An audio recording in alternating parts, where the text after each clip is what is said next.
ပါစာတွေကိုအရှို့တွန်းတယ်တွန်းလို့တကယ်လို့အဲ့ဒီပါစာတွေကြားရတော့မှဒီအလောင်းတွေကမဆွဲဘူး တိုင်းပြစ်ထားတယ် ပြစ်ထားတယ်တကယ်လဲကျွန်တော်တို့စီရနဲ့ရတယ်အဲ့ဒီအလောင်းတွေက ဟုတ် အလောင်းတွေရတယ်ပြီးရင်ဘယ်လိုပြန်ပြီးတင်လဲဆိုတော့တခါတည်းမတင်ဘူးသူကဟိုနည်းနည်းဟိုလိန်တော့အပေါ်သူ အရောက်ရည်နည်းနည်းချင်း အဲ့လိုအရောက်ရင်နည်းနည်းလိန်တော့ဥမာမိုင်းထိတယ်ဆိုရင်မိုင်းထိတယ်မပြောဘဲနဲ့တခြားယောဂနဲ့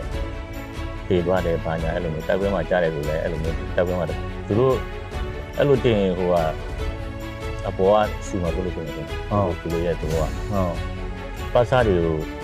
ရဲ့မိဘကိုပြောချင်တာကဒီအခုချိန်ကာလမှာလူငယ်တွေများသောအဖြစ်ကအပြစ်ထွက်တယ်အရက်တရားတောက်ကြတယ်လမ်းပေါ်မှာရှောက်သွားရင်းနဲ့အဆွဲခံတာများတယ်ဒီတိုင်းဟို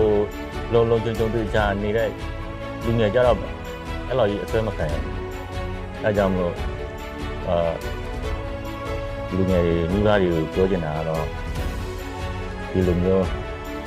ဒီစားနဲ့အပြစ်ဖက်တာတွေပြီးတော့ကိုသားသမီးတွေကိုလိုကြုံနေကို ပါစာမဖြစ်ဘူးနော် အဲ့လိုနေမှလည်းဟိုအဆွဲမခံပါဘူးနော်ဟုတ်